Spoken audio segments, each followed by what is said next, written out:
Good good afternoon दोस्तों। अभी हम लोग का काम है कि आज हम लोग इलेक्ट्रोकेमिस्ट्री खत्म कर लें, है ना, ताकि हमारा पूरा केमिस्ट्री जो है खत्म हो जाए और आप लोग एकदम तैयारी में लग जाइए, मस्त फोड़ के पेपर आइए। इंपॉर्टेंट क्वेश्चन आपको जो है जल्दी मिलेगा, है ना। और मैं जल्दी लेके आऊंगा अप्लाइड मैथमेटिक्स 1 का मैराथन, बहुत लंबा चलने वाला होगा। पूरी बुक में सॉल्व करूंगा, एक एक क्वेश्चन आपके बुक के जो भी क्वेश्चन है, मैक्सिमम नंबर ऑफ क्वेश्चन मान के चलिए सॉल्व होंगे। हो सकता है वो मैराथन जो है आपका लंबा भी चले, है ना। तो चलिए कोई दिक्कत नहीं, देखते हैं, ठीक है ना। चलिए एक एक क्वेश्चन सॉल्व करेंगे, प्रिपरेशन विथ मी उसका नाम होगा। हम लोग एक साथ प्रिपेयर करेंगे, ठीक है। चलिए तो हम लोग अपना जो है इलेक्ट्रोकेमिस्ट्री शुरू करते हैं और देखते हैं कि इन टॉपिक्स को कैसे हम लोग कवर कर सकते हैं ना। तो सबसे पहला जो अपना काम है ना, इसको खत्म करना, ठीक है। देखिए जैसे कि आप जान रहे हैं कि यहाँ पे लिखा हुआ है इलेक्ट्रोकेमिस्ट्री, है ना, विद्युत रसायन।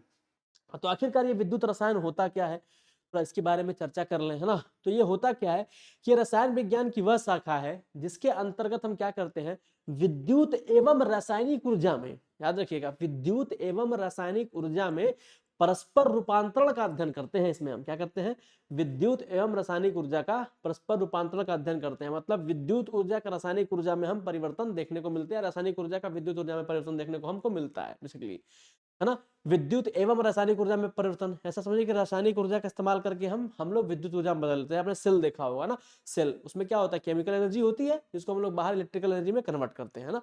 इसी को बोलते हैं विद्युत रसायन, ठीक है। और इसमें क्या होता है कि इसमें कुछ केमिकल रिएक्शंस में परिवर्तन भी होते हैं, ठीक है ना। जैसे रासायनिक परिवर्तन होते हैं जिनमें विद्युत धारा का भी प्रवाह होता है, ठीक है। जिनमें क्या होता है, विद्युत धारा का प्रवाह होता है। भाई ऑब्वियस सी बात है, केमिकल रिएक्शन होगा उसके अंदर, जब उस केमिकल मटेरियल में, तभी तो वो इलेक्ट्रिक करंट को फ्लो कर रही होगी, तो कुछ ना कुछ तो चेंजेस हुए होंगे उसके अंतर्गत, तो उनका भी अध्ययन शामिल होता है इसमें, ठीक है। तो विद्युत रासायनिक परिवर्तन कहलाते हैं, तो इन्हीं को हम बोलते हैं इलेक्ट्रोकेमिस्ट्री, है ना। इन्हें क्या बोलते हैं, इलेक्ट्रोकेमिस्ट्री। तो इलेक्ट्रोकेमिस्ट्री हुआ क्या, रसायन विज्ञान की भाई एक ऐसी शाखा है जिसमें हम विद्युत एवं रासायनिक ऊर्जा का परस्पर रूपांतरण का अध्ययन करते हैं और साथ ही साथ रासायनिक जो परिवर्तन हुआ है उसका भी अध्ययन करते हैं, ठीक है। तो उसको बोलते हैं इलेक्ट्रोकेमिस्ट्री। अब इसमें कई तरह के रिएक्शन आपको देखने को मिलेगा, ऑक्सीडेशन कहीं हो रहा होगा, कहीं रिडक्शन हो रहा होगा, है ना। तो कहीं बाहरी परिपथ में आप करंट लगा बहा के बल्ब जला रहे होंगे, है ना। तो इसमें कई तरह की चीजें होती हैं। इनका उपयोग हम कई तरह के प्रक्रियाओं में करते हैं। जैसे मान लीजिए लोहे में जंग लगना हो गया, देखते होंगे आप, है ना। कपड़ों के रंग का उड़ना हो गया, है ना, उड़ना होगा, कोयला हो गया, कुकिंग गैसेज हो गई, लकड़ी के कोयले का दहन आदि सभी विशेष प्रकार की रासायनिक अभिक्रिया हैं जिनमें ऑक्सीकरण, अपचयन, रिडक्शन, ऑक्सीडेशन देखने को मिलता है। तो ऐसी अभिक्रिया जिसमें रिडक्शन और ऑक्सीडेशन एक साथ हो रहा हो एक ही रिएक्शन में, उसे हम बोलते हैं रिडॉक्स रिएक्शन, है ना। तो एक एक करके जो है हम इन सब चीजों के बारे में क्या करेंगे, अध्ययन करने वाले हैं, ठीक है। चलिए देखते हैं। तो जो चीज आपका यहाँ पे देखी वही चीज लिखा हुआ है यहाँ पे आपका, ठीक है। तो ये सारी चीजें वही लिखी हुई हैं, क्लियर है। जो मैंने बोला है ये आपका इंग्लिश फॉर्मेशन है और ये आपका हिंदी में वापस से ऑक्सीकरण अपचय मतलब ऑक्सीडेशन रिडक्शन क्या होता है, इसको थोड़ा देख लेते हैं। देखो जितने भी तत्व हमारे होते हैं, ऑक्सीजन व हाइड्रोजन से अभिक्रिया करते हैं। सामान्यतः सभी तत्व जो होते हैं लगभग लगभग वो सभी क्या करते हैं कि आपका ऑक्सीजन और हाइड्रोजन से क्या करते हैं, रिएक्शन करते हैं। अतः इसी आधार पे इन्हें ऑक्सीकरण और अपचयन भी कहा जाता है। क्यों कहा जाता है भाई, क्योंकि ये ऑक्सीजन और हाइड्रोजन से क्रिया करते हैं, इसी वजह से इनको इसी आधार पे हम क्या कहते हैं, ऑक्सीकरण या फिर अपचयन के बारे में भी कहते हैं। तो ऑक्सीकरण तथा अपचयन अभिक्रियाओं को निम्न प्रकार समझाया जा सकता है। मतलब देखिए ऑक्सीकरण और अपचयन अभिक्रियाओं को जो है हम निम्न तरीके से क्या कर सकते हैं, समझा सकते हैं। जैसे वो निम्न तरीके आपकी स्क्रीन पे देख रहे होंगे ना, ऑक्सीडेशन क्या होता है ना, रिडक्शन क्या होता है, आपको दिखने को मिल रहा होगा, ठीक है। स्क्रीन पे देखिए आपको क्लियर हो रहा है, इसको स्क्रीनशॉट लेना वो ले लेगा, है ना। मैं हट जा रहा हूँ। तो ऑक्सीडेशन क्या होता है भाई, अभिक्रिया के समय जब पदार्थ ऑक्सीजन की वृद्धि होती है, मतलब जब पदार्थ में कोई रिएक्शन हुआ और रिएक्शन के बाद उसमें ऑक्सीजन की संख्या बढ़ गई, है ना। मान लीजिए उसके पास ऑक्सीजन नहीं था, कोई एक ऐसा एलिमेंट था जिसके पास ऑक्सीजन नहीं था, अब उसने रिएक्ट किया, रिएक्शन किया और रिएक्शन के बाद उसमें ऑक्सीजन की संख्या बढ़ गई, तो उसे बोलते हैं ऑक्सीडेशन रिएक्शन, मतलब ऑक्सीडेशन का ऐड करना। देखिए जितने भी हमारे एलिमेंट होते हैं, जैसे Mg है ना, न्यूट्रल है तो उसका पावर जीरो होगा। अब देखिए O पर पावर जीरो है, लेकिन यहाँ पे ऑक्सीजन -2 होगा तो Mg कितना हो जाएगा, +2। तो आप देख पा रहे हैं Mg जीरो था और जीरो से ये कहाँ चला गया, 2 पे चला गया, तो इसलिए इसका क्या हो गया, ऑक्सीडेशन हो गया, है ना, बढ़ गया ना, क्या हो गया, पावर उसका बढ़ गया, तो इसका ऑक्सीजन हो, तो क्यों बढ़ा भाई, क्योंकि उसमें ऑक्सीजन जो है ऐड हो गया, ठीक है। जैसा कि आप जानते हैं, मैंने बताया था कि जितने भी एलिमेंट फ्री स्टेट में पाए जाते हैं उनका ऑक्सीडेशन नंबर जीरो होता है। जैसे Mg हो गया, इसका ऑक्सीडेशन नंबर जीरो हो गया, H2 हो गया जीरो हो गया, है ना, Cl हो गया जीरो हो गया, है ना, N2 हो गया, ये जीरो। जितने भी ऑक्सीडेशन नंबर वाले होते हैं जो फ्री स्टेट में पाए जाते हैं उनका ऑक्सीडेशन नंबर क्या होता है, जीरो होता है, ठीक है। जैसे मान लीजिए अब हमारे पास कोई ऐसे आ गया NH4Cl आ गया, जूम करिए NH4Cl आ गया, है ना। अब Cl का हमको पता है -1 होता है, NH4 का +1 होता है ना, तो अगर NH4 का नहीं पता होता इसको x मान लेते हैं, क्या मानते हैं x मान लेते हैं, x और ये -1 = 0, तो x बराबर क्या आ गया 1। तो ऐसे ऑक्सीडेशन नंबर जो है हम निकाल लेते हैं, ठीक है। देखिए यहाँ Mg फ्री स्टेट में था तो 0 था, ऑक्सीजन फ्री स्टेट में 0 था, यहाँ मिल गया। तो O का पता है कि O पर कितना होता है -2 चार्ज होता है, अपने को पता है। ऑक्सीजन पे कितना होता है भाई -2 चार्ज होता है, ऑक्सीजन पे -2 चार्ज होता है, अपने को पता है। इसका x था तो हमने निकाल लिया, +2 हमको जो है यहाँ पे मिल गया, तो ऑक्सीडेशन हो गया। 0 से Mg बढ़ के कितना हो गया Mg+2 पे चला गया। ऐसा क्यों हुआ, उसमें ऑक्सीजन जैसे ही ऐड हुआ तो वो क्या हो गया, वो बढ़ गया, है ना। तो ऑक्सीजन का ऐड होना ही क्या कहलाता है, ऑक्सीकरण कहलाता है, ठीक है। यहाँ तक उम्मीद करते हैं क्लियर हुआ होगा, ठीक है। चलिए बात समझ में आया, ठीक। ऑक्सीजन की वृद्धि कर दिए आप तो आपका काम जो है हो गया। जैसे यहाँ पे देखिए, सल्फर था 0 था, यहाँ पे 0 था। अब देखिए O2 पे -2 आया, है ना, O2 पे -2 होता है, 2 O2 है तो कुल कितना हो गया -4 हो गया। तो यहाँ से सल्फर हमारा गया होगा, तो जितना वृद्धि कर गया होगा सल्फर में वृद्धि हो गई, 0 से कुछ ना कुछ यहाँ वृद्धि हो गया, ऑक्सीजन ऐड हो गया, इससे वृद्धि जो है उसकी हो गई, ठीक है। देखिए यहाँ पे जो ऑक्सीजन है SO2 वाले में, ऑक्सीजन पे क्या होता है ना कि -1 भी होता है, ऑक्सीजन पे -1 भी होता है और -2 भी होता है ना, ऑक्सीजन पे -1/2 भी होता है, ध्यान दीजिएगा इसका, ठीक है। तो यहाँ वाले पर -1 है, तो कितना यहाँ -1 था, एक O पे -1 था, 2 है तो -2 हो गया। अब सल्फर पे x मान लिया तो इसका 0 हो गया, x प्लस -2 सब 0 करने 0 बराबर कर देते हैं। x कितना आ गया यहाँ से 2 आ गया, x कितना आ गया देखिए यहाँ से 2 आ गया, तो यहाँ पे 2 हो गया, सल्फर की वैल्यू कितनी हो गई 2 हो गई। सल्फर यहाँ फ्री स्टेट में था 0 था, ऑक्सीजन ऐड करते ही सल्फर का पावर बढ़ के 2 हो गया, है ना। तो इसका क्या हो गया ऑक्सीडेशन हो गया, तो ये ऑक्सीजन कहला गया। सेम ऐसे ही कॉपर को देखिए, कॉपर यहाँ पे 0 था, यहाँ पे गया कॉपर ये -2 था और यहाँ पे +1 आ गया, है ना, +1 था और ये 2 था, तो ये भी क्या हो जाएगा आपका +2 हो जाएगा, ठीक है। बात समझ में आ जाए, यहाँ पे ऑक्सीडेशन हो जाए, तो इस तरह को बोलते हैं ऑक्सीडेशन, मतलब ऑक्सीजन जैसे ऐड हो गया तो उसका क्या हो गया ऑक्सीडेशन हो गया, ठीक है। तो ऑक्सीजन का ऐड होना ही क्या है, बताओ, ऑक्सीजन का ऐड होना ही ऑक्सीडेशन है। अब रिडक्शन में क्या होगा, सेम उसका उल्टा होगा। देखो जब ऑक्सीजन हमारा क्या हो जाएगा निकल जाएगा, ऑक्सीजन की कमी हो जाएगी, है ना। देखो जैसे यहाँ पे जिंक के पास ऑक्सीजन था, कार्बन से रिएक्शन किया, जिंक अलग हो गया और ऑक्सीजन अलग हो गया, इसका क्या हो गया जिंक का रिडक्शन हो गया। कैसे, देखो यहाँ पे जिंक, यहाँ पे ऑक्सीजन कितना था -2 था, जिंक कितना था +2 हो जाएगा। अब यहाँ पे जिंक फ्री स्टेट में आ गया 0 हो गया, क्यों, क्योंकि ऑक्सीजन गायब हो गया तो घट गया, इसका ऑक्सीडेशन नंबर घट गया, तो जिंक का क्या होगा रिडक्शन। जिसका ऑक्सीडेशन नंबर घट जाए उसका रिडक्शन हो गया, और जिसका ऑक्सीडेशन नंबर बढ़ गया केमिकल रिएक्शन के बाद उसका क्या हो गया ऑक्सीडेशन हो गया। तो ये तुम्हारा कहलाता है ऑक्सीडेशन और रिडक्शन। सेम चीज यहाँ पे एग्जांपल दे रखा है, सेम वही है ना। चलिए अब देखिए, अब इलेक्ट्रॉनों के जुड़ने उड़ने के आधार पर देखते हैं। अभी तुमने ऑक्सीजन को देख लिया भाई कि ऑक्सीजन हमारा जो था निकल गया घट गया तो क्या हुआ। अब हम देखते हैं कि इलेक्ट्रॉन के जुड़ने के आधार पर क्या होता है। जैसे मान लीजिए वही जो मैंने आपको समझाया है ना, जो मैंने आपको समझाया, देखिए जैसे यहाँ पे क्या है कि किसी अणु परमाणु अथवा आयन द्वारा, है ना, जैसे मान लीजिए कोई अणु हुआ या परमाणु हुआ या कोई आयन हुआ, उसके द्वारा अगर इलेक्ट्रॉनों का त्याग कर दिया जाए, क्या कर दिया जाए, उसके द्वारा अगर इलेक्ट्रॉनों का त्याग कर दिया जाए उसे बोलते हैं ऑक्सीडेशन। क्या बोलते हैं ऑक्सीडेशन, रिमूवल ऑफ इलेक्ट्रॉन्स, है ना, बात समझ में आया। और अपचयन में क्या होगा, इलेक्ट्रॉन ग्रहण कर लिया जाए, है ना। देखिए जैसे जिंक था, यहाँ देखिए जिंक था 0 था, 2 इलेक्ट्रॉन निकाल दिया, पावर इसका बढ़ गया, 0 से कितना हो गया 2 हो गया। मैंने बोला ना पावर अगर इंक्रीज कर गया तो क्या कहलाएगा, वो ऑक्सीडेशन कहलाएगा जिंक का। Cl देखिए यहाँ पे कितना था -1 था, अब यहाँ Cl -1 था, अब 2 इलेक्ट्रॉन निकाल के Cl2 हो गया 0 हो गया, यानी -1 से कितना चला गया, देखो ये -1 से 0 पे आ गया, फ्री स्टेट में आ गया।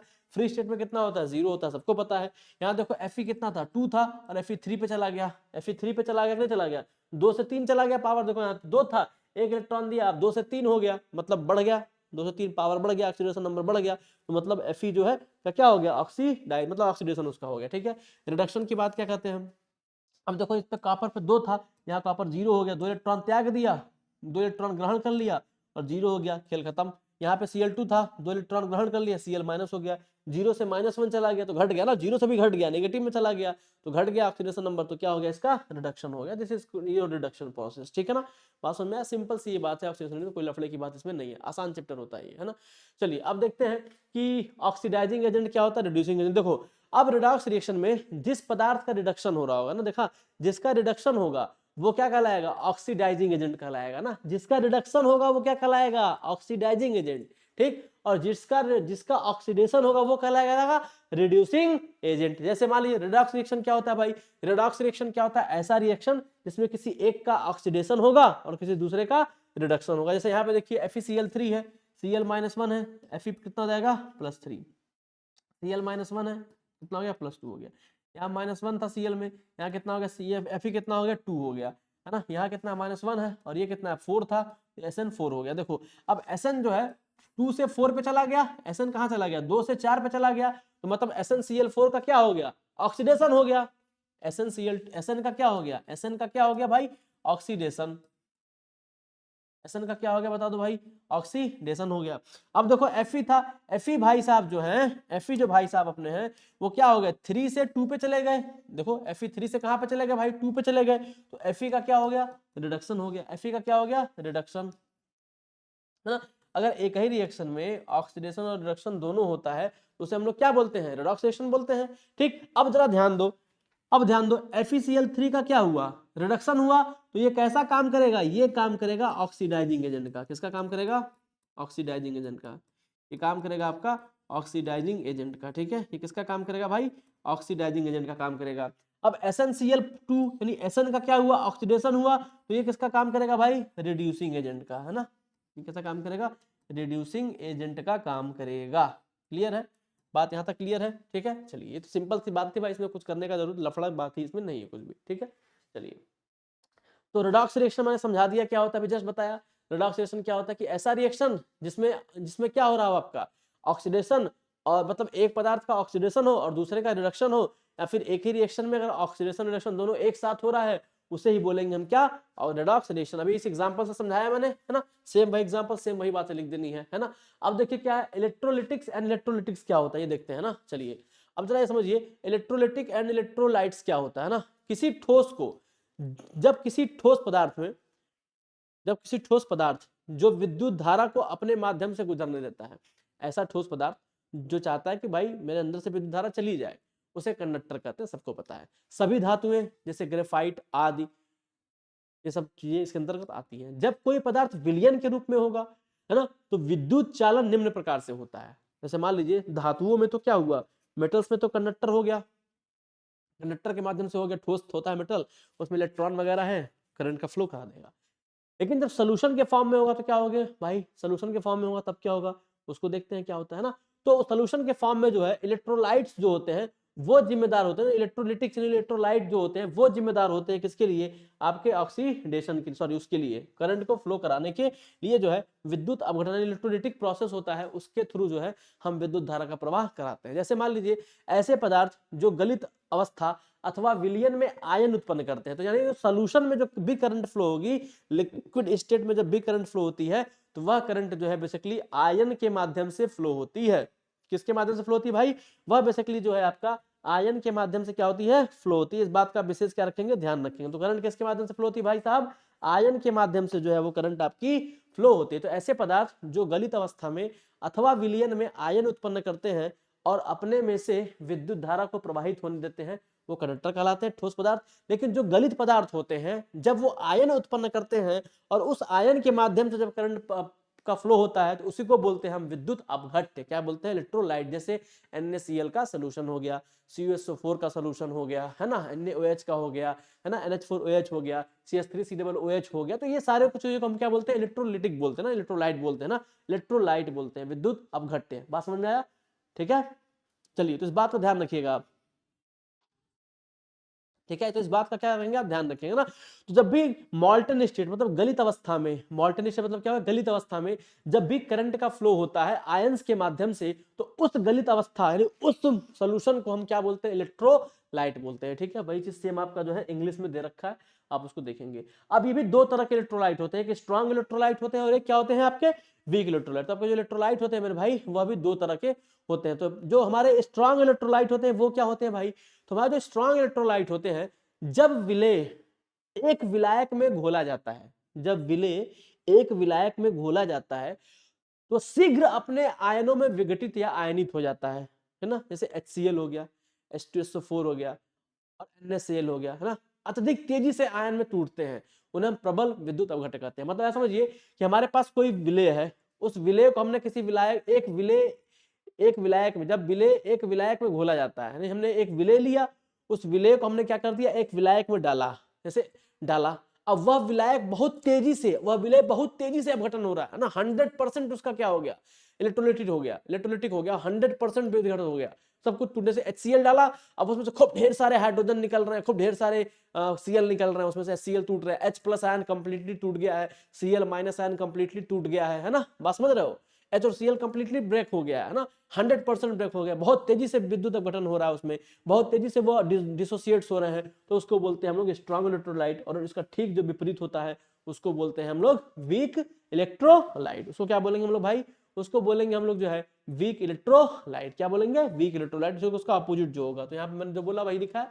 तो वीक इलेक्ट्रोलाइट क्या होता है भाई, सेम वही बात है कि जब किसी विलय को एक विलायक में घोलने पर वह दुर्बल रूप से आयनित होता है, मतलब बहुत कमजोर, दम दम छिछोरी खान, दुर्बल, टूट ही नहीं रहा है, बहुत कम टूट रहा है, 100% डिसोसिएट्स ही नहीं हो रहा है ना, 40% 50% डिसोसिएट्स हो रहा है, तो उसको बोलते हैं हम लोग, क्या बोलते हैं उसको, वीक इलेक्ट्रोलाइट। जैसे NH4OH हो गया, CH3COOH। देखो जब भी हमारे पास जो वीक बेस होगा है ना, वीक एसिड या वीक एसिड जो हमारे पास होंगे, जब वही वीक एसिड को जब आप क्या करेंगे, जब आप किसी सोल्यूशन में डाल के तोड़ेंगे तो वह क्या बनाएंगे, वीक आपका इलेक्ट्रोलाइट सोल्यूशन देंगे, ठीक है ना। और वही जब आप स्ट्रॉन्ग एसिड को डालेंगे तो क्या मिलेगा, स्ट्रॉन्ग सोल्यूशन मिलेगा, यानी स्ट्रॉन्ग इलेक्ट्रोलाइटिक मिलेगा, ठीक है। चलिए अब देखिए, अब यहाँ पे आपको देखने को मिलेगा है ना, कंपैरिजन देखिए क्या कंपैरिजन है कि जो प्रबल विद्युत अपघट्य और दुर्बल विद्युत अपघट्य होता है उसमें विलय देखिए, HCN 100 में 90% टूटता है। देखिए जितने बड़े वाले हैं आपको दिख रहा होगा, HCl H2SO4 HNO3 दिख रहा होगा आपको, HCl H2SO4 और HNO3 आप देख पा रहे होंगे।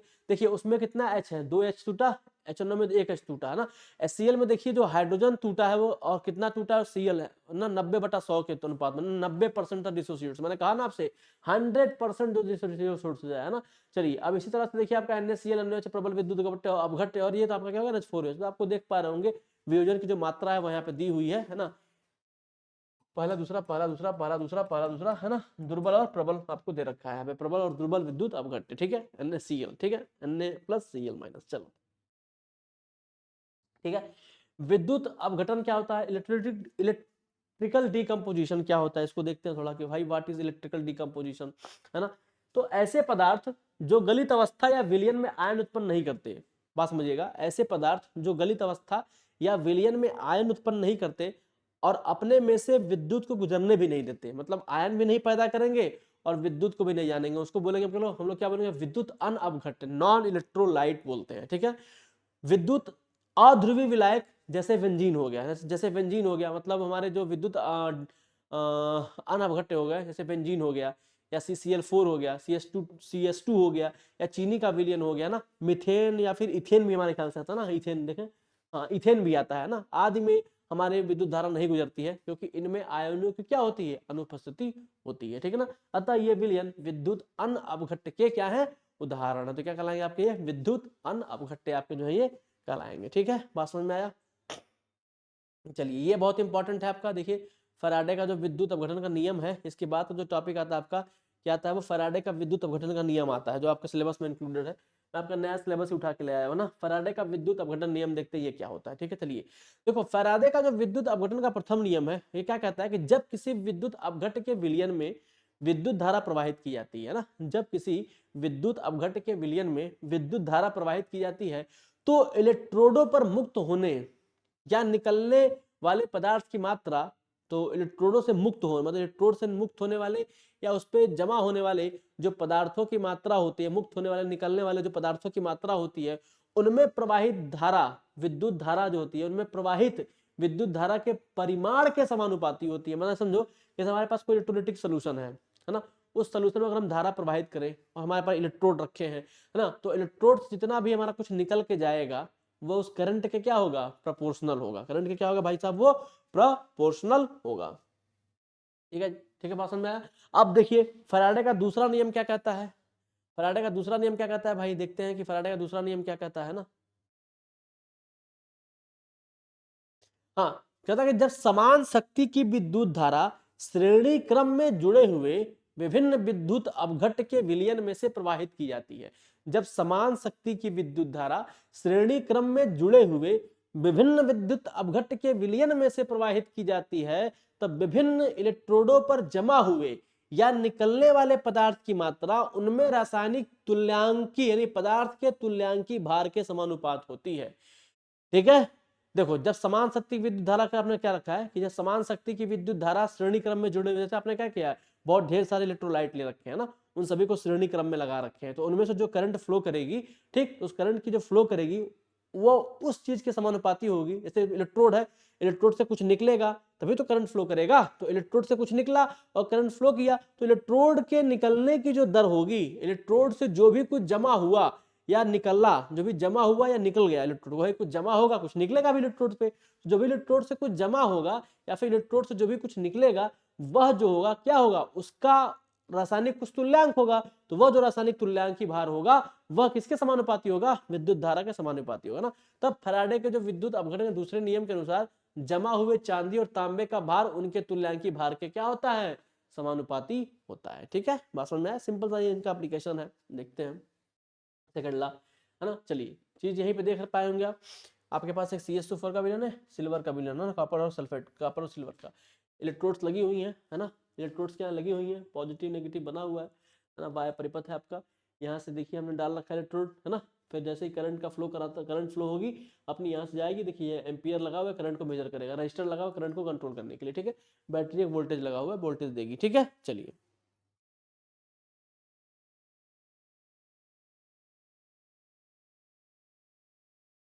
हाँ, इनके औद्योगिक उपयोग क्या होते हैं भाई, इनके जो औद्योगिक उपयोग होते हैं उनमें ऐसे कि विद्युत धातुकर्म हो गया, विद्युत लेपन हो गया, या विद्युत अपघटनी शोधन हो गया, है ना, जिसको बोलते हैं इलेक्ट्रोमेटिकलर्जी, इलेक्ट्रोप्लेटिंग, है ना, इलेक्ट्रोप्लेटिंग और इलेक्ट्रोलिटिक रिफाइनिंग। तो सबसे पहले आता है आपका विद्युत धातुकर्म, क्या आता है, विद्युत धातुकर्म, है ना। तो चलिए हम देखते हैं कि विद्युत धातुकर्म जो होता है क्या होता है आपका ना, विद्युत धातुकर्म क्या होता है। यह विद्युत अपघटन द्वारा अपने अयस्क से धातु का निष्कर्षण है, मतलब हम जब भी निष्कर्षण करते हैं धातुओं का, है ना, उसके अयस्क से, तो इस विधि को ही बोलते हैं विद्युत धातुकर्म, है ना। तो विद्युत धातुकर्म क्या होता है, विद्युत धातुकर्म द्वारा, है ना, विद्युत धातु या विद्युत अपघटन द्वारा अपने अयस्क से धातु का निष्कर्षण है, जैसा कि चित्र में दिखाया गया है। सोडियम, मैग्नीशियम, पोटेशियम और कैल्शियम जैसे कुछ सक्रिय धातुओं को उनसे संबंधित धातु के लवणों को गलित अवस्था में विद्युत अपघटन द्वारा निकाला जाता है, जबकि अन्य धातुएं जलीय विलयन से ही क्या हो जाती हैं, प्राप्त हो जाती है। तो विद्युत धातु भाई आपको याद करना पड़ेगा। इसके बाद क्या आता है आपका विद्युत लेपन आता है भाई, विद्युत लेपन, विद्युत धातुकर्म क्या होता है भाई, उनके अयस्कों से धातुओं को निकालने की प्रक्रिया है ना। अब कौन कौन से अयस्क निकलते हैं वो लिखा हुआ था, नाम आप याद करेंगे। विद्युत लेपन क्या होता है, विद्युत धारा की सहायता से, है ना, विद्युत धारा की सहायता से, है ना, आधार धातु या अवर धातु या अधिक सक्रिय धातु की सतह पर अधिक प्रतिरोधी धातु या बेहतर धातु या कम सक्रिय धातु जैसे चांदी, सोना, निकल, क्रोमियम, तांबा आदि की परत बनाने की प्रक्रिया को, है ना, विद्युत धारा की सहायता से जब हम किसी धातु पे, यानी आधार धातु हो गया या अधिक प्रतिरोधी धातु हो गया, है ना, या अधिक सक्रिय धातु हो गया, है ना, बात समझ में आया, अवर धातु हो गया, है ना, उन पर अगर हम जो है सोने, चांदी, निकल, क्रोमियम या तांबा आदि की परत बनाना चाहते हैं, है ना, परत बनाने की प्रक्रिया को क्या कहते हैं, निकल, क्रोमियम, तांबा आदि की परत बनाने की प्रक्रिया को विद्युत लेपन कहते हैं। इनका उद्देश्य क्या होता है भाई, धातुओं का मतलब देखो लेपिंग कर दोगे तो धातुएं क्या कोरोजन से बचेंगी, कैसे कोरोजन से बचेंगी, जो ऑक्सीजन और वाटर होगा उसकी उस लेपित सतह से रिएक्ट करेगा, तो उस वो लेपित सतह खराब होगी, वो लेपित सतह खराब होगी, हमारा धातु मटेरियल क्या होगा, बचा रहेगा। ठीक है ना, क्लियर है, हमारा धातु मटेरियल क्या होगा भाई, बचा रहेगा। ठीक है, ऐसे ही बाजार मूल्य बढ़ने के लिए आभूषण और कटलरी को सजाना, है ना, आपको मान लिया आभूषणों को सजाना है, कटलरी को सजाना, तो आप क्या करेंगे भाई, इसका इस्तेमाल कर लेंगे, हम सजा लेंगे सर, इसका इस्तेमाल करके कटलरी वगैरह सजा लेंगे, हमारा काम हो जाएगा। ठीक है, बात समझ में आया, हम क्या कर लेंगे, इसका इस्तेमाल से हम जो है सजा लेंगे उसको। ठीक है, बात समझ में आया। चलिए, क्षतिग्रस्त मशीनरी भाग में से विकसित दरारें और गुहाओं की मरम्मत करना। आपके पास क्या जो भी मशीनरी होंगी जो क्षतिग्रस्त होंगी, है ना, भाग में विकसित दरारें, है ना, और गुहाओं की मरम्मत करना। देखते हो ना आप लोग का, बहुत लोगों को घर में देखा होगा, सोने का कुछ जो महिलाएं पहनती हैं कभी कभी टूट जाता है ना, तो उसको क्या करती हैं लोग, उसके पास ले जाते हैं तो चांदी लगा के जोड़ देता है ना, देखा होगा आपने ना, चांदी लगा के जोड़ देता है, ठीक है ना, या फिर तांबे से जोड़ देता है वो, है ना, बात समझ में आया। तो इसी प्रोसेस को बोलते हैं क्या, क्षतिग्रस्त चीजों को सुधारने के लिए भी जो है हम विद्युत लेपन का क्या करते हैं, उपयोग करते हैं। समझ में आया दोस्तों मेरे, बड़ा आसान है, कुछ बहुत डिफिकल्टी नहीं है, आराम से आप करेंगे तो आपको समझ में चैप्टर जो है आएगा। बस आपको रट्टा मारने में एक्सपर्ट होना पड़ेगा भाई, केमिस्ट्री उसी को आती है जो रटने में माहिर होता है ना, और समझ भी लेता है। ठीक है, सिर्फ रटने से काम नहीं चलेगा। ठीक है, चलिए विद्युत अपघटनी शोधन क्या होता है भाई, थोड़ा ये भी देख लेते हैं भाई, विद्युत अपघटनी शोधन का क्या मतलब है ना। चीजें तो कई तरह की हमारी है ना। विद्युत अपघटनी शोधन क्या होता है इसको भी देख लेते हैं, ठीक है ना। विद्युत अपघटनी शोधन वोधन क्या होता है भाई, जैसे मान लीजिए यह अशुद्ध धातु की छड़ से शुद्ध धातुओं के निष्कर्षण की एक प्रक्रिया है। मतलब अशुद्ध धातु की छड़ है, उससे शुद्ध धातु को निकालना, मतलब अशुद्ध धातुओं में से शुद्ध धातुओं को निकालने का काम ही क्या होता है तुम्हारा, ये एक प्रक्रिया होती है ना। इस प्रक्रिया में विद्युत धारा प्रवाहित करके एक अशुद्ध धातु की छड़ से शुद्ध धातु की छड़ प्राप्त की जाती है। मतलब एक अशुद्ध धातु की छड़ से हम क्या करते हैं, शुद्ध धातु की छड़ को प्राप्त करते हैं। अशुद्ध धातु की मोटी छड़ या प्लेट एनोड बनाई जाती है। अशुद्ध धातु की जो मोटी छड़ होती है उससे हम क्या करते हैं, एनोड बनाते हैं। और उसी धातु की पतली शीट से हम क्या करते हैं, कैथोड बनाते हैं। विद्युत अपघट्य उस धातु के लवण का विलयन होता है ना। जो भी धातु हम यूज करेंगे उसी का, जिस धातु का हमने कैथोड एनोड यूज किया है सेम उसी धातु का हम क्या करेंगे, विलयन भी यूज करेंगे। जैसे मान लिया हमने जिंक सल्फेट लिया है ना, तो जिंक का ही हम क्या यूज करेंगे, कैथोड भी यूज करेंगे, ठीक है। और क्या करते हैं, इसको पारिष्कृत भी करते हैं। आवश्यक वोल्टेज का उपयोग करते हुए अशुद्ध धातु की छड़ का एनोड धातु आयनों के रूप में विलयन में चला जाता है। मतलब जो हमारा एनोड होता है उस पर जो एनोड जिसका बना होता है, जैसे ही वोल्टेज देंगे तो उस पे से हमारे कुछ इलेक्ट्रॉन्स या मेटल्स इलेक्ट्रॉन निकल के वो कहाँ चले जाते हैं, धातु के कुछ हिस्सा जो है निकल के कहाँ चला आता है, सोल्यूशन में चला आता है, ठीक है। तो धातु आयनों के विलयन में चला जाता है। विद्युत अपघटन की धन आवेशित धातु और ऋण आवेशित धातु आयनों में टूट जाते हैं। अब फिर जो हमारा सोल्यूशन होता है, जो भी हमने यूज किया, जिंक सल्फेट यूज किया, तो जिंक पॉजिटिव में और सल्फेट नेगेटिव में टूट जाएगा। उसी को बोल रहा है कि वो धातु पॉजिटिव और नेगेटिव चार्जेस में क्या होगी, ब्रेक हो जाएगी। धनावेशित धातु आयन कैथोड पर विसर्जित हो जाएगी। अब बेसी बात है, जो धन वाला होगा पॉजिटिव वाला होगा वो कैथोड पे जाएगा, क्योंकि नेगेटिव वाला उसको एब्जॉर्ब कर लेगा, कैथोड पे चला जाएगा, कैथोड पर जाके जमा हो जाएगा। एनोड घुलता है और अशुद्धियां एनोड के नीचे जो है जमा हो जाती हैं, ठीक है, जिसे एनोड कीचड़ भी कहा जाता है। कैथोड परिष्कृत धातु है, इसे धोया जाता है, सुखाया जाता है और फिर उपयोग में लिया जाता है, ठीक है। बात समझ में आया। इसको बोलते हैं इलेक्ट्रोलाइटिक रिफाइनिंग। जैसे कि यहाँ पे दे रखा है आपका इलेक्ट्रोलाइटिक रिफाइनिंग का एक पूरा प्रोसीजर यहाँ मैंने बना रखा है। हम देखेंगे anode anode anode cathode cathode cathode लगाया गया है ना। सप्लाई दी गई पॉजिटिव नेगेटिव की, तो इस धातु के नीचे जो है, एनोड के नीचे जो है इम्प्योरिटी जो भी होगी इकट्ठा हो जाएगी आपकी, ठीक है। और यहाँ एनोड से हमारा जैसे पॉजिटिव वोल्टेज देंगे तो हमारा एनोड से जो है कुछ निकल कर इस विलियन में आएगा। यानी एनोड से हमारा जो भी मटेरियल होगा, एनोड जिस मटेरियल का होगा वो मटेरियल का जो पॉजिटिव हिस्सा इलेक्ट्रॉन है वो यहाँ पे आएगा, हीट पैदा करेगा और हीट पैदा करके इसको क्या करेगा, वो डिसोसिएट कर देगा, इस विलियन को डिसोसिएट करेगा। और जैसे ही डिसोसिएट करेगा तो वो अपने पॉजिटिव और नेगेटिव में टूट जाएगा। तो जो पॉजिटिव वाला होगा वो कैथोड पे जाके क्या हो जाएगा, इकट्ठा हो जाएगा, सर्किट पूरा करेगा। तो करंट भी हमारी क्या होगी, फ्लो होगी। और करंट के फ्लो होने से जो हमारा शुद्ध हिस्सा है वो बाहर हमारा कैथोड पे जमा होगा और जो अशुद्ध हिस्सा होगा वो एनोड पे जमा होगा। और एनोड की खासियत ये होती है कि हम एनोड को क्या करते हैं, साफ करके सुखा के उसको वापस से उपयोग में ला सकते हैं, ठीक है। आप समझ में आया, चलिए ठीक है। आप देखें कि इलेक्ट्रोड पर रिएक्शन दे रखा है, Cu है, एनोड धातु है, Cu प्लस क्या, ताम्र युक्त आयन विद्युत अपघटन में प्रवेश करता है, 2 इलेक्ट्रॉन जो है निकल जाते हैं ना, Cu और 2 इलेक्ट्रॉन को निकाल देगा, है ना। चलिए ये हो गया आपका, ठीक है। चलिए इसके बाद क्या है, कैथोड पर अभिक्रिया कैसे होती है। जैसे हमारी क्यूप्रिक आयन की सांद्रता Cu+2 की जो सांद्रता होती है, Cu+2 की सांद्रता प्रक्रिया के दौरान स्थिर रहती है। विद्युत अपघटन के दौरान एनोड का आकार कम हो जाता है। भाई जब विद्युत अपघटन होगा तो एनोड का आकार कम होगा। क्यों कम होगा, क्योंकि एनोड से जो है उसका जो धातु मटेरियल है वो निकल के कहाँ जा रहा है, सोल्यूशन में जा रहा है ना, तो एनोड का आकार कम होगा। और कैथोड का आकार बढ़ेगा क्योंकि कैथोड पर डिपोजिट हो रहा है, इसलिए कैथोड का आकार क्या होगा, बढ़ जाएगा। एनोड में मौजूद अशुद्धियों को एनोड के तल पर एकत्रित किया जाता है, जिसे एनोड मड भी कहते हैं। यह विधि 99.9% शुद्ध तांबे के निष्कर्षण में सहायता करती है, जो मुद्रित सर्किट बोर्ड, मदरबोर्ड, एकीकृत सर्किट, पेन ड्राइव, मोबाइल आदि के लिए विकास के लिए उपयोगी होती है, ठीक है। चलिए वही चीज इंग्लिश में दिया हुआ है ना। विद्युत रासायनिक सेल में रेडॉक्स अभिक्रिया का उपयोग क्या है भाई, देखो रेडॉक्स रिएक्शन का उपयोग करके हम लोग सेल बनाते हैं, प्राथमिक सेल और द्वितीयक सेल बनाते हैं ना। हम लोग क्या बनाते हैं, सेल बनाते हैं, क्या करते हैं हम लोग, सेल बना लेते हैं ना। विद्युत रासायनिक में रेडॉक्स अभिक्रिया का उपयोग करके हम क्या करते हैं, सेल का डिजाइन करते हैं। जैसे प्राइमरी सेल हो गया, सेकेंडरी सेल हो गया, ठीक है ना। प्राइमरी सेल और क्या हो गया, सेकेंडरी सेल हो गया, है ना। तो प्राइमरी सेल या सेकेंडरी सेल क्या होता है भाई, ऐसे मान लो कि प्राइमरी सेल को आवेशित नहीं किया जा सकता है ना, और एक बार उपयोग करने के बाद वो भी बेकार हो जाता है ना। इस सेल में विद्युत रासायनिक अभिक्रिया अनुत्क्रमणीय प्रक्रिया की होती है, मतलब डिस्चार्ज होती है, चार्ज नहीं होती, इसीलिए बोलते हैं उसको अनुत्क्रमणीय। इरिवर्सिबल।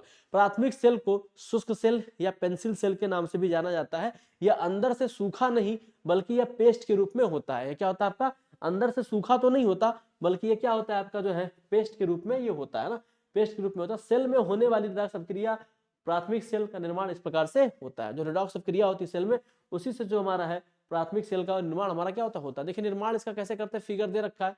अब इसको मैं फिगर यहाँ से हट जाता हूँ फिर बोलता हूँ, देखिए सुनिएगा।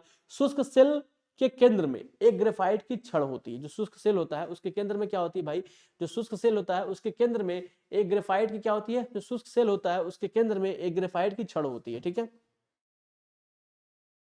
समझ गए।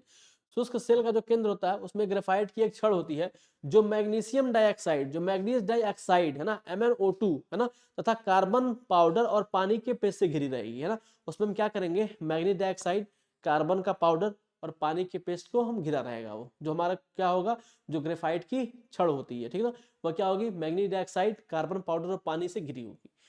ठीक है, अब इस पूरी व्यवस्था में हम क्या करते हैं, जो मलमल का कपड़ा सुना होगा आपने ना, इस पूरी व्यवस्था में हम क्या करते हैं, जो मलमल का कपड़ा होता है अपना है ना, इस पूरी व्यवस्था में जो मलमल का कपड़ा होता है उसको हम रख, मलमल के कपड़े में रखा जाता है। इस पूरी व्यवस्था को हम किस में रखते हैं, मलमल के कपड़े में रख देते हैं। ठीक है, फिर क्या करते हैं, हाँ, मलमल के कपड़े में रखा जाता है। जो अपने में से कुछ आयन को निकल जाए, जो मलमल का कपड़ा होता है वह मलमल का कपड़ा है ना, उसको बोलते हैं मसलिन क्लोथ, मस्कन क्लोथ बोलते हैं ना, मस्कन क्लोथ। देखा पनीर वगैरह फाड़ते हैं जो लोग है ना, मस्कन क्लोथ यूज करते हैं ना, उसमें से जो है कुछ आयन को निकल जाने देता है, जो क्लोथ होता है। ग्रेफाइट छड़ के शीर्ष पर स्टील कैप मौजूद होती है जो धनात्मक टर्मिनल का प्रतिनिधित्व करती है। क्या करती है आपका, ये धनात्मक जो टर्मिनल होता है उसका वह क्या करती है, प्रतिनिधित्व करती है। मलमल के कपड़े के चारों ओर पेस्ट के रूप में एक विद्युत अपघटन मौजूद होता है। जिंक क्लोराइड और अमोनियम क्लोराइड पेस्ट को मलमल के कपड़े के चारों ओर रखा जाता है और जिंक धातु के कंटेनर में ढका जाता है, जो एक ऋणात्मक टर्मिनल का प्रतिनिधित्व करने वाले एनोड के रूप में कार्य करता है। जिंक के बर्तन पर एक कंपनी के स्टिकर को लगा दिया जाता है, कंपनी के स्टिकर को लगा दिया जाता है ना, कंपनी के स्टिकर को लगा दोगे भाई तभी तो पता चलेगा वो कौन कंपनी का है, ये समझे, हाँ, तभी तो पता चलेगा भाई किस कंपनी का है किस कंपनी का वो नहीं है। क्यों, सही बात है कि नहीं। ठीक है, तो इसका कंस्ट्रक्शन वही है, रिएक्शन वगैरह आपका सिंपल मिल जाएगा यहाँ पे, सारा चीजें जो आपको यहाँ मिल जाएंगी भाई। ऐसे ये देख लेना इसको है ना, याद कर लेना भाई है ना, ये तुम्हारा रिएक्शन है कैथोड एनोड पर, याद कर लेना है ना। अब इसके बाद हम लोग देखते हैं सेकेंडरी सेल क्या होता है ना, सेकेंडरी सेल क्या होता है ये देखते हैं भाई, इंपॉर्टेंट चीजें हम लोग डिस्कस कर रहे हैं आज है ना। सेकेंडरी सेल क्या होता है ना, चलिए देखिए, प्राथमिक सेल द्वारा बड़े पैमाने पर विद्युत को उत्पन्न नहीं किया। सही बात है भाई, जो तुरंत डिस्चार्ज हो जाएगा, खत्म हो जाएगा, कहाँ ज्यादा विद्युत उत्पन्न कर पाएंगे, क्योंकि इसमें खर्च होने वाले इलेक्ट्रोड को नए इलेक्ट्रोड द्वारा बदलने की आवश्यकता होती है। ठीक है, कुछ सेल उत्क्रमणीय भी होते हैं जिन्हें रासायनिक ऊर्जा विद्युत ऊर्जा में परिवर्तन होती है और विद्युत ऊर्जा का रासायनिक ऊर्जा में भी विपरीत परिवर्तन हम कर सकते हैं। ठीक है, खर्च किए गए इलेक्ट्रोड को सेल के माध्यम से विपरीत दिशा में विद्युत धारा प्रवाहित करके पुनः उत्पन्न किया जाता है। मतलब जो भी हमारा एनोड का साइज घटा होगा उसको फिर क्या कर देंगे, हम बढ़ा देंगे, कहने का ये मतलब है ना, उल्टा काम करके। ठीक है, ऐसे सेल जिनमें विद्युत ऊर्जा को संग्रहित विस्तारित किया जा सकता है, स्टोरेज किया जा सकता है, उन्हें हम बोलते हैं सेकेंडरी सेल, द्वितीयक सेल है ना। इसको बोलते हैं संचायक सेल भी कहते हैं, हम लोग क्या बोलते हैं, संचायक सेल भी बोलते हैं। एक संचायक सेल में विद्युत ऊर्जा के भंडारण की प्रक्रिया को चार्जिंग कहते हैं। अगर विद्युत ऊर्जा का भंडारण हो रहा है उसको क्या बोलेंगे हम लोग, चार्जिंग कहते हैं। ठीक है ना, और जब हमारा उल्टा काम होगा उसको बोलेंगे डिस्चार्ज। क्या बोलेंगे, डिस्चार्ज। होता है ना, इन्वर्टर को डिस्चार्ज होता है, फिर इन्वर्टर चार्ज होता है। जब इन्वर्टर काम कर रहा होगा तो डिस्चार्ज होगा, और जब काम नहीं कर रहा होगा तो आप उसको चार्ज कर रहे होंगे। सेम ऐसा सेल है, जब सेल अपने वर्किंग में होगा तो डिस्चार्ज हो रहा होगा, और जब सेल नॉट वर्किंग होगा तो क्या कर रहा होगा, चार्ज कर रहे होंगे आप उसको। ठीक है, बात समझ में आया। तो स्टोरेज बैटरी बनाने के लिए कई संचायक सेलों को श्रृंखला में जोड़ते हैं, सीरीज में जोड़ते हैं। ये सेल विभिन्न प्रकार के होते हैं, जैसे क्षारीय प्रकार के, लेड एसिड टाइप के, लिथियम प्रकार के बैटरी हमारी होती है। आपने सुना होगा इन सब के बारे में, लिथियम बैटरी, लेड बैटरी है ना, लेड संचायक सेल के बारे में ये सब आपने सुन रखा होगा। ठीक है, बात समझ में आया। चलिए तो एक एक करके देखते हैं कि क्या क्या होता है भाई ये सब है ना। देखिए, जो लेड अम्ल बैटरी होती है, क्या होता है, जो संचायक सेल, वोल्टाइक सेल और विद्युत अपघटनी सेल दोनों तरह से संचालित होते हैं ना। जो हमारे संचायक सेल होते हैं वो वोल्टाइक सेल और विद्युत अपघटनी सेल दोनों तरह से क्या होते हैं, संचालित होते हैं। वोल्टाइक सेल के रूप में काम करते रहते हैं, यह विद्युत ऊर्जा की आपूर्ति करता है और अंत में निरावेशित हो जाता है। भाई जब काम करेगा तो डिस्चार्ज तो होगा ही। फिर इन्हें हम क्या करते हैं, आवेशित करते हैं। आवेशित होने पर यह सेल विद्युत अपघटनी सेल के रूप में कार्य करता है। सेल कैसा काम करेगा भाई, विद्युत अपघटनी के रूप में काम करता है ना। और संचायक सेल का बड़ा बड़ा लाभ यह है कि यह विद्युत ऊर्जा उत्पन्न करने के बाद, ठीक है, डिस्चार्ज होने के बाद इनको हम चार्ज भी कर सकते हैं। ठीक है, लेड, ये लेड का बना होता है, लेड ऑक्साइड। लेड जो सेल होते हैं हमारे, इसका एक इलेक्ट्रोड पीबी से बना होता है और दूसरा जो इलेक्ट्रोड होता है वो आपका लेड ऑक्साइड से बना होता है ना। इसमें कई लेड प्लेट जो होती है नेगेटिव में समांतर में जुड़ी होती हैं और कई लेड ऑक्साइड प्लेट पॉजिटिव मान की होती है जो समांतर में जुड़ी होती है। एंड जितनी नेगेटिव वाली होंगी सब समांतर में जुड़ेंगी, पॉजिटिव वाली भी अपनी पॉजिटिव से समांतर में जुड़ी होंगी। लेड प्लेटों को दो लेड ऑक्साइड प्लेटों के बीच में रखा जाता है। लेड प्लेट को क्या करते हैं, दो लेड ऑक्साइड पे, एक लेड प्लेट को दो लेड ऑक्साइड प्लेट के बीच में रखते हैं, है ना, रखते हैं।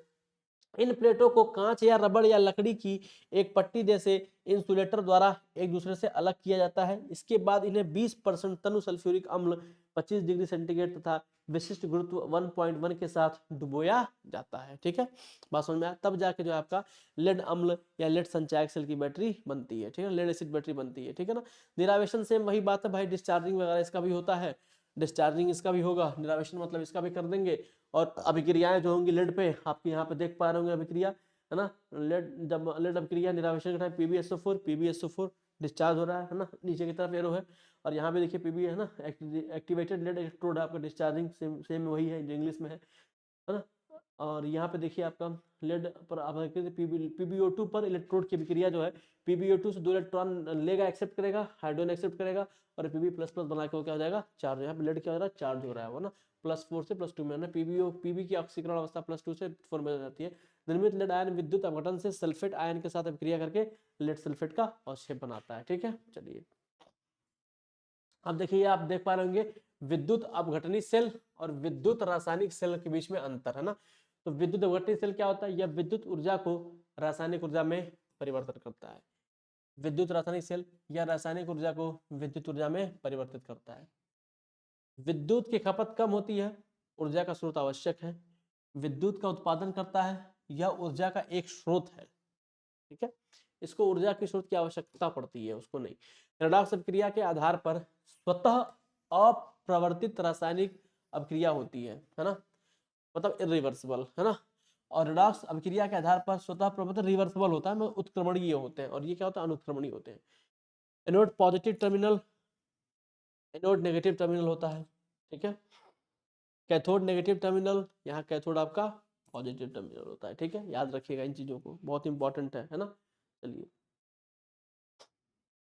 ईंधन सेल के मुख्य घटक क्या है भाई, ईंधन सेल, ईंधन सेल क्या होता है, फ्यूल सेल भी आपके सिलेबस में है। फ्यूल सेल को भी देखिए क्या होता है भाई, फ्यूल सेल। ठीक है,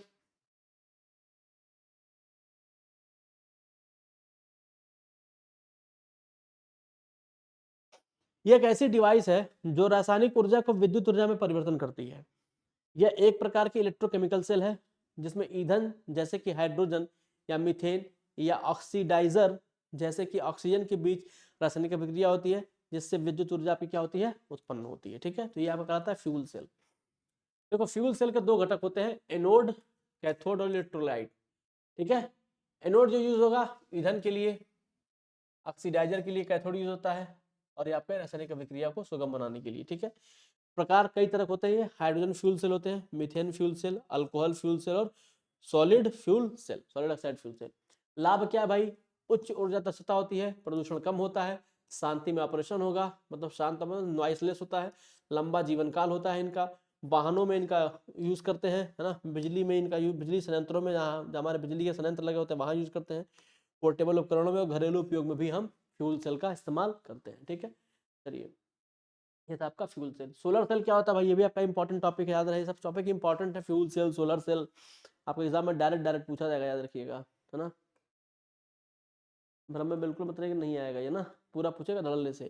देखो, सोलर सेल क्या होता है कि देखो, सौर ऊर्जा हमारी क्या होती है, सूर्य से प्राप्त होती है ना। अब इसको फोटोवोल्टाइक पीवी सेल भी बोलते हैं। सीधे क्या करता है ये, विद्युत सनलाइट जब हमारे सोलर सेल पे गिरती है ना, सोलर सेल पे सनलाइट जब गिरती है तो उसको क्या करता है, वो सीधे सीधे वो डीसी में कन्वर्ट करके देता है ना, डीसी वोल्टेज देता है। लेकिन आजकल क्या है, हमारा सोलर सेल में कुछ इन्वर्टर भी अंदर से लगे होते हैं, इनबिल्ड होते हैं, तो डायरेक्ट सनलाइट को एसी करंट में भी कन्वर्ट कर देता है। ठीक है, बात समझ में आया? तो ये हमारे पीएन जंक्शन होते हैं, सिलिकॉन टाइप सेमीकंडक्टर हम यूज करते हैं इसमें, है ना।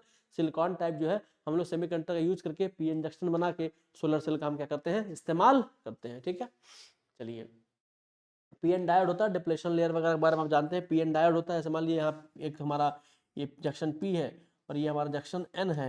जब इनको हम ऐसे बैटरी से जोड़ देते हैं, सनलाइट हमारी पड़ती है इस पे, है ना, यहाँ पे, यहाँ से इलेक्ट्रॉन निकल के जाते हैं, यहाँ बैरियर बना लेते हैं ना, एक बैरियर बना लेते हैं। ठीक है, बात समझ में आया? इसी बैरियर को हम लोग क्या बोलते हैं, क्या बोलते हैं बताओ भाई? इसको बोलते हैं बैरियर, है ना, डिप्लेशन लेयर, इसी को बोलते हैं डिप्लेशन जोन। डिप्लेशन जोन बन जाता है यहाँ पे। ठीक है, तो एन टाइप हमारा और पी टाइप जो है सेमीकंडक्टर मटेरियल को लेके एक विशेष विधि से इनको ऐड कर देते हैं और पीएन जंक्शन बनाते हैं और सोलर सेल बना के हम जो है को निकालते हैं, है ना। चलो,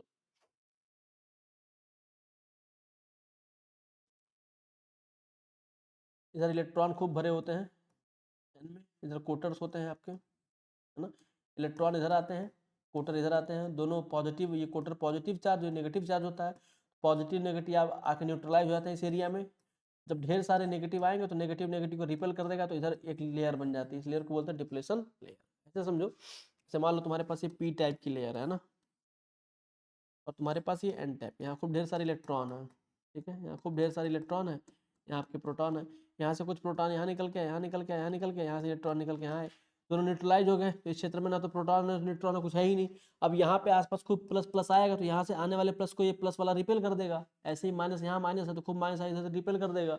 यहाँ पे एक करंट फ्लो करती है, उसको बोलते हैं डिफ्यूज करंट, थोड़ी बहुत करंट फ्लो करेगी डिफ्यूज करंट, क्योंकि हमारे जो होल्स वगैरह होते हैं वो इस डिप्लेयर लेयर से क्या होते हैं, पास कर जाते हैं होल्स वगैरह। ये सेमीकंडक्टर का पार्ट है, तो आप फिजिक्स में पढ़ेंगे इसको डीपली। यहाँ से वो निकल जाते हैं ना, क्या करते हैं वो, हमारे जो होल्स होते हैं, जो कुछ होल्स हमारे होते हैं, वो इस डिप्लेयर लेयर से क्या होते हैं, बाहर की तरफ निकल जाते हैं। बहुत कम मात्रा में, बहुत कम मिली एम्पियर में करंट जो है यहाँ आपकी फ्लो करती है, micro ampere milli ampere current जो है यहाँ पे फ्लो करती है ना। पीएन जंक्शन डायोड बनाते हैं, और इसी का इस्तेमाल करके सिलिकॉन सेल वगैरह बना के हम जो है सोलर सेल को इस्तेमाल करते हैं। ठीक है, चलिए,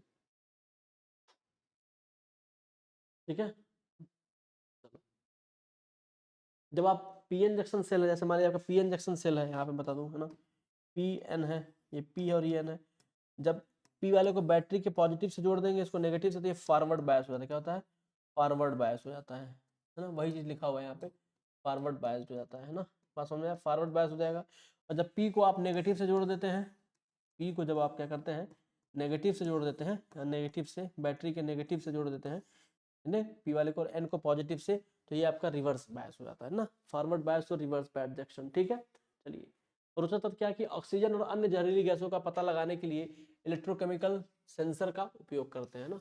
इलेक्ट्रोकेमिकल सेंसर का उपयोग करते हैं किसके लिए भाई? जहरीली गैसों का पता लगाने के लिए। ठीक है, कोरोजन क्या होता है आप जानते हैं कि भाई, कोरोजन में क्या होता है, जब हमारा वाटर और ऑक्सीजन मिलकर रिएक्ट करते हैं, ठीक है, तो सरफेस के, लोहे के सरफेस के ऊपर जो है एक तांबे के कलर का देखा होगा, गहरे नीले, गहरे गहरे आपके मिट्टी के रंग का, है ना, लाल रंग की एक परत जमने लगती है, उसी परत को हम लोग बोलते हैं संक्षारण, कोरिजन। ठीक है, तो हवा और पानी के साथ रिएक्ट होता है, ठीक है, ये बनते हैं भाई, ये एकदम सुर्ख लाल ये होते हैं तांबे, जैसे आपने देखा होगा तांबा उम्बा, ईंटा उटा देखा होगा, ईंटे के कलर का बनाने लगता है, परत जमने लगती है ना, लाल रंग की एक परत उस पर पैदा होने लगती है। ठीक है, उसी परत को बोलते हैं हम लोग क्या? कोरोजन। क्या बोलते हैं भाई साहब? कोरोजन बोलते हैं। ठीक है, चलिए, ठीक है ना। तो देखो, इस प्रकार संरक्षण धातुओं के निष्कर्षण से विपरीत प्रक्रिया है। इंजीनियरिंग में रचना या निर्माण पदार्थ के रूप में धातुओं और मिश्र धातुओं का उपयोग किया, इसीलिए हम जो है कोरोजन से बचने के लिए हम क्या करते हैं, मिश्र धातुओं का उपयोग करते हैं। जैसे स्टील वगैरह आप देखे होंगे, स्टील वगैरह पे जंग नहीं लगता ना, क्यों नहीं लगता भाई? क्योंकि एक तरह की मिश्र धातु है ना, इसलिए उस पर जंग नहीं लगता। यदि धातु या मिश्र धातु संरचनाओं का ठीक से रख रखाव नहीं किया जाता, तो वो वायुमंडलीय गैसों, नमी तथा अन्य रसायनों की प्रक्रिया से धीरे धीरे खराब है। आप छोटे होंगे तो आप सुने होंगे कि भाई साइकिल खरीदना, लेकिन साइकिल जो है बरसात में मत खरीदना, क्योंकि साइकिल अगर तुम बरसात में खरीद लोगे तो जो साइकिल का पहिया रिम होता है, जिसपे आपका पहिया टिका रहता है रिम, वो क्या होने लगता है, जंग लगने लगता है। साइकिल को ढेर से साफ ना करो तो धीरे धीरे क्या होता है, वो जंग लगने लगता है। तो फिर आप उसको जंग छुड़ाने के लिए आप जो है सैंड पेपर का यूज करते हैं, पता नहीं क्या क्या प्रक्रिया यूज करते हैं, आप सोचते हैं कैसे जंग छूटेगा, जंग छूटेगा, बट वो भी जंग पूरी तरह से छूट नहीं पाता है। ठीक है ना, धातुओं और मिश्र धातुओं के विनाश की इस घटना को संक्षारण के रूप में जाना, मतलब जो भी धातुएं होती हैं और जो मिश्र धातुएं होती हैं, वो जब भी वातावरण, हवा और नमी के संपर्क में आती हैं, ठीक है, तो उस अपने ऊपर एक तरह की परत जमा लेती हैं और वह परत उन धातुओं और मिश्र धातुओं को नुकसान करती है, मतलब हानि पहुंचाती है, उन्हें खराब करती है, ठीक है, धीरे धीरे उनके सामर्थ्य को, उनके स्ट्रेंथ को वह खराब करती है, ठीक है। तो इस प्रक्रिया को ही बोलते हैं संक्षारण, कोरोजन, ठीक है। अगर धातुओं का सही समय से सही से रख रखाव नहीं किया जाएगा, धातुओं और मिश्र धातुओं का सही से रख रखाव नहीं किया जाएगा, तो उस संक्षारण की प्रक्रिया बढ़ती जाएगी और आपका जो भी धातु होगा वो धीरे धीरे खराब हो जाएगा, ठीक है। चलिए आगे देखते हैं। लोहे में जंग लगना, जब लोहे को वायुमंडलीय परिस्थितियों के संपर्क में लाया जाता है तो लाल रंग की परत Fe3O4 का पाउडर बनता है। जो लाल रंग की परत मैंने बोला आपसे, वो क्या होती है भाई, Fe3O4 का एक तरह का पाउडर होती है, उसी पाउडर को बोलते हैं जंग, ठीक है, बात समझ में आया। कॉपर पर हरी परत, तांबे की सतह पर नम एवं CO2 युक्त हवा के संपर्क में आने पर CuCO3 प्लस CuOH का होल ट्वाइस की हरी परत बन जाती है। मतलब तांबे पर जो हमारा कॉपर पे हमारा देखते होंगे आप, कॉपर पे हरे रंग की परत बन जाती है, उसको भी बोलते हैं कोरोजन। कॉपर पर हरे रंग की परत बनेगी और लोहे पे लाल रंग की जो है हमारी परत बनती है। Fe3O4 की लोहे पर बनती है और जो कॉपर पे हरे रंग की परत बनती है वह CuCO3 प्लस CuH का होल ट्वाइस का परत होती है ना। तांबे की सतह पर नमी एवं कार्बन डाइऑक्साइड युक्त हवा ना, नमी और साथ ही साथ कार्बन डाइऑक्साइड की वजह से ऐसा होता है, ठीक है दोस्तों। चलिए आई होप की चीज आप जो है समझ पा रहे होंगे, ठीक है। चलिए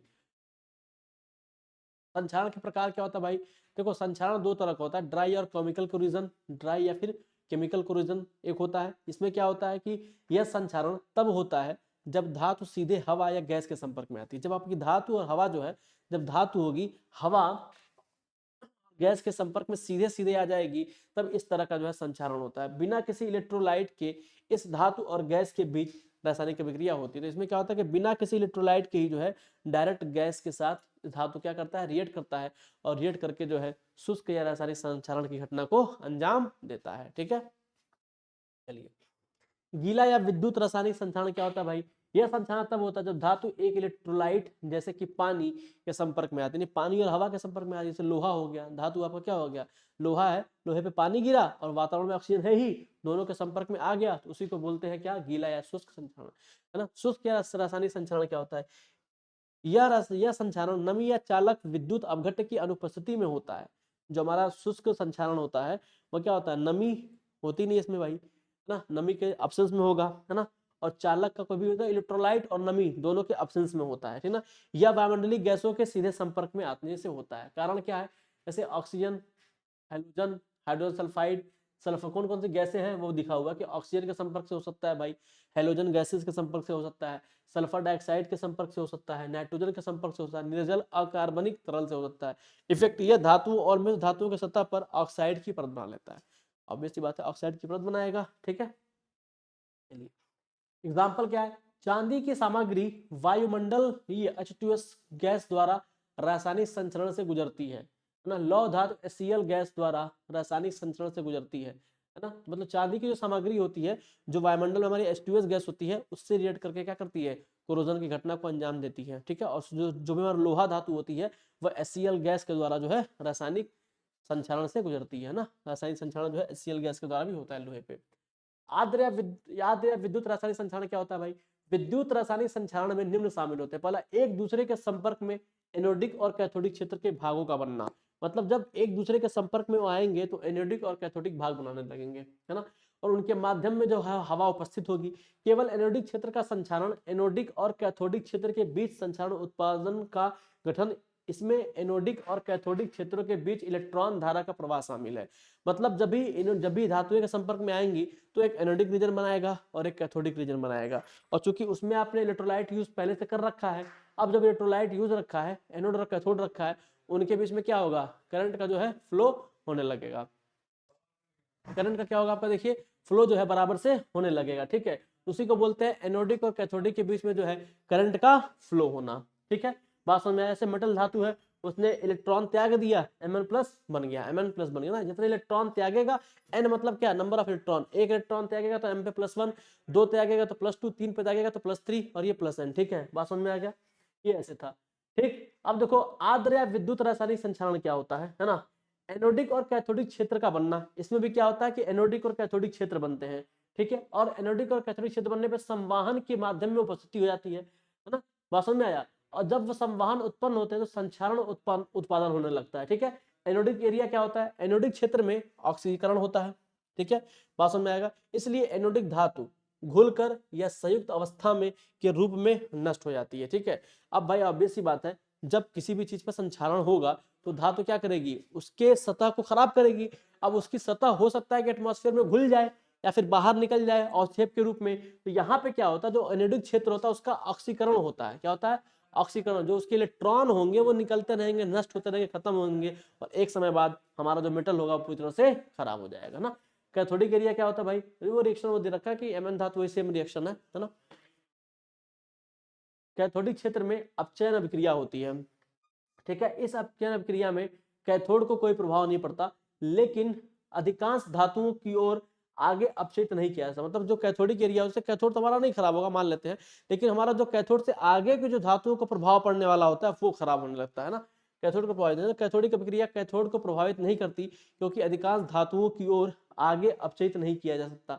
मतलब धातुओं को एक बार अपचयन के बाद एक बार सेचुरेशन आ जाता है, इसके बाद उनको हम और ज्यादा अपचयित नहीं कर सकते एक लिमिट के बाद। इसीलिए कैथोडिक एरिया में जो कैथोड होता है वो कम हानि उसको पहुंचती है। ठीक है, चलिए अब देखिए केमिकल कोरोजन और इलेक्ट्रोलाइटिक कोरोजन में आपको दे रखा है डिफरेंस, आप इसको देखिए।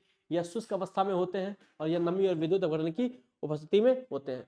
यह पर्यावरण द्वारा धातु पर सीधे रासायनिक हमले के कारण होता है और यह बड़ी संख्या में एनोडिक और कैथोडिक क्षेत्र के गठन से होता है। ठीक है, चलिए अब देखिए यहां तक कि एक सजातीय धातु की सतह भी खराब हो जाती है। ठीक है ना, केवल विषावांगी सतह संचारित होती है। किसमें है आपको पता ही है, इधर हमारा क्या चल रहा है, रासायनिक संचरण चल रहा है, उधर विद्युत वाला है ना। रासायनिक में क्या होता है कि संक्षारण उत्पादन संक्षारण के स्थान पर जमा हो जाते हैं। जो क्रोजन मटेरियल होता है जहां पे क्रोजन हो रहा होगा उसी पे जाके वो जमा हो जाएंगे। एनोड पर संक्षारण होता है जबकि उत्पाद अन्यंत्र बनते हैं। अगर एनोड पे संक्षारण होगा तो उसका जो प्रोडक्ट होगा वो कहीं और बन रहा होगा। ठीक है, किसमें, इलेक्ट्रिक वाले में।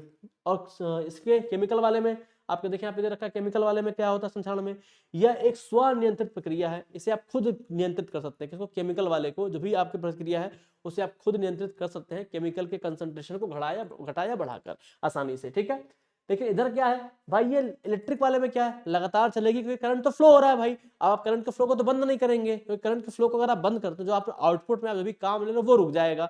तो करंट को आप चला रहे हैं लगातार, जब आप करंट को लगातार चलाएंगे तो क्या, एक सतत प्रक्रिया, एक निरंतर होने वाली प्रक्रिया, तो निरंतर जंग लगता रहता है उस पर। यह अधिशोषण क्रिया विधि को अपनाता है और यह विद्युत रासायनिक अभिक्रिया का अनुसरण करता है। ठीक है, देखो अब देखो factor affecting the rate of corrosion है ना, रेट ऑफ कोरोजन, धातुओं की प्रकृति। आपके धातु की प्रकृति कैसी है वो भी निर्भर करती है किस पे, कोरोजन पे। मतलब कोरोजन अगर आपका हो रहा है तो वो धातु की प्रकृति पे भी निर्भर करेगा ना। जैसे स्टील वगैरह उस पर जल्दी कोरोजन नहीं होता, लोहे पे जल्दी कोरोजन हो जाता है। तो धातु का मटेरियल कैसा है, धातु कैसी है, वह जो है कोरोजन जो होता है उस पर भी निर्भर करता है। उसके बाद आता है संक्षारक, एक पर्यावरण की प्रकृति है। संक्षारण के भाई ये भाई आपका एनवायरमेंटल है। भाई एनवायरनमेंट में हमारे क्या है, नमी है, ऑक्सीजन अवेलेबल है, हमारे पास मेटल है ही, खुले अवस्था में रख दिए हैं, जंग लगता जाएगा। इसलिए देखते हैं जहां पे भी घरों पे लोहों के दरवाजे होते हैं, लोहे के दरवाजे, उसको लोग ब्लैक पेंट या फिर पेंट करते रहते हैं, उस पर एक परत चढ़ा देते हैं ताकि जो है वो खराब ना हो।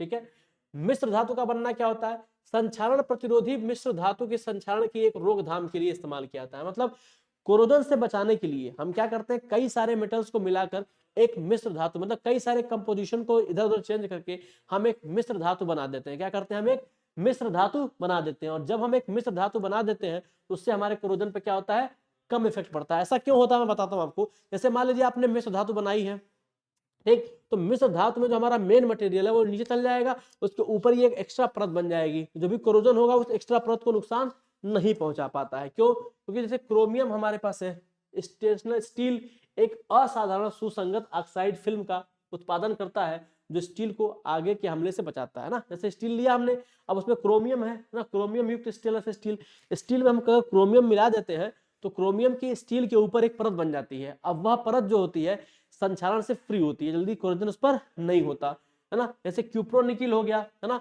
क्यूप्रोनिकल जैसा मिश्र धातु हो गया। गैस टरबाइनों में उपयोग किए जाने वाले अत्यधिक तनाव वाले निमोनिक मिश्र धातु ना, नाइक्रोम क्रोम मोलिब्डेनम मिश्र धातु, ये भी गर्म गैसों के लिए बहुत प्रतिरोधी होती है ना। उस पर मिश्र धातु का फॉर्मेशन से बॉयलर वगैरह में, टरबाइन वगैरह में जहां यूज होता है वहां भी मिश्र धातुओं का इस्तेमाल करते हैं ताकि कोरोजन ना हो। कुछ कोरोजन ऐसे होते हैं जो इलेक्ट्रिक के कोरोजन को भी रोकते हैं और कुछ जो गैसें को क्रोजन को भी रोकते हैं। जैसे टरबाइन वाले में क्या है, गैस के क्रोजन को रोकना अपना मेन काम है, तो वहां पे निकल क्रोमियम और मोलिब्डेनम का इस्तेमाल किया ना, निकल क्रोमियम मोलिब्डेनम का इस्तेमाल करके मिश्र धातु बनाई और उसकी जो गैस टरबाइन की ब्लेडें हैं उसको हमने बनाया किसका, निकल क्रोमियम और मोलिब्डेनम का, ताकि जब भी गैस का जो संचारण होगा वह उस ब्लेडों को खराब नहीं करेगा, ब्लेड हमारे लंबे समय तक चलेंगी, क्योंकि महंगी आती है सब तो बचाना पड़ता है ना। अब देखो एग्जाम्पल देखो क्या है, जैसे क्रोमियम देखा हमने है ना, ये तो देख लिया हमने, सेम वही चीज है ये। एलॉय स्टील का भी इस्तेमाल करते हैं। Alloy steel is one of the most effective method for corrosive prevention.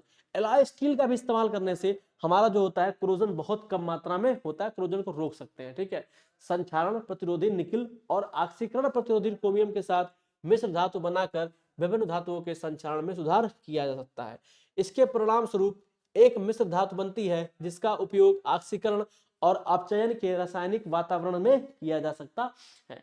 विशेषताएं, मिश्र धातु तत्वों की उपस्थिति के कारण स्टेनलेस स्टील कार्बन स्टील की तुलना में संक्षारण प्रतिरोधी है। जो मिश्र धातु होती है उसकी उपस्थिति के कारण जो स्टेनलेस स्टील होता है उसमें संक्षारण प्रतिरोधी होती है। कार्बन स्टील, लोहे में हम कार्बन, जैसे कि स्टील वगैरह कार्बन मिलाते हैं, लोहे में कार्बन मिलाया स्टील बनता गया वो है ना, तो स्टेनलेस स्टील बन जाएगा। कार्बन की मात्रा बढ़ा के हमने बनाया, कार्बन डाल दिया, अब वो क्या हो गया, कोरोजन फ्री हो गया, है ना। तो इस तरह से कम संक्षारण प्रक्रिया होती है, ठीक है। देखो इसके निर्माण में न्यूनतम क्रोमियम स्टेनलेस स्टील को वास्तव में स्टेनलेस बनाता है, मतलब 10.5% क्रोमियम का इस्तेमाल कर भी दो तो भी स्टेनलेस स्टील हमारा बनकर तैयार हो जाता है। क्रोमियम का कार्य क्या होता है, इन स्टील की तैयारी के दौरान क्रोमियम युक्त ऑक्साइड बैरियर बनता है जो क्रोजन को रोकता है।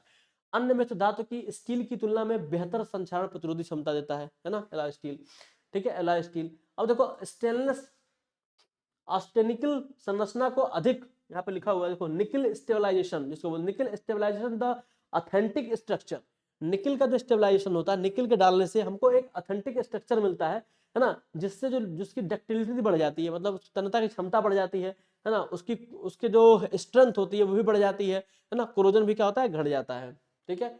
मैग्नीज, मैग्नीज क्या होता है भाई, जो मैग्नीज होता है वह क्या करता है, संरचना को हमारे स्थिर कर देता है, हाँ? और उसके उष्मीय गुणों में, मतलब थर्मल प्रॉपर्टी में सुधार करता है, जिससे कोरोजन हमारा क्या होता है, रुक जाता है। मॉलिब्डेनम का इस्तेमाल करने से क्या होता है भाई, अगर आप मॉलिब्डेनम का इस्तेमाल करते हैं, ठीक है, तो उस पर एक तरह की क्लोराइड का एक लेवल बनाता है, परत बनाता है, और उस क्लोराइड की परत से हमारा जो प्रतिरोध होता है इसके कोरोजन के प्रति वह बढ़ जाता है, ठीक है। अब नायोवेडियम का यूज करें भाई, क्या होता है, नायोवेडियम क्या होता है कि दानेदार संक्षारण से बचाता है, मतलब देखते होगा ना कि स्पॉट स्पॉट जैसा कोरोजन होता है कहीं कहीं, तो उस स्पॉट के कोरोजन से ये क्या करता है, ये बचाने का काम करता है, ठीक है। और टाइटेनियम और नायोवेडियम का इस्तेमाल करने से हमारा जो दानेदार संक्षारण तो बढ़ता ही है, साथ ही साथ जो मटेरियल होता है वो संक्षारण प्रतिरोधी होता है, उसके थर्मल प्रॉपर्टी में भी चेंजेस आते हैं, और साथ ही साथ जो है वह एक परत बना लेता है जिससे हमारा जो मटेरियल है वह नुकसान नहीं होता है, ठीक है।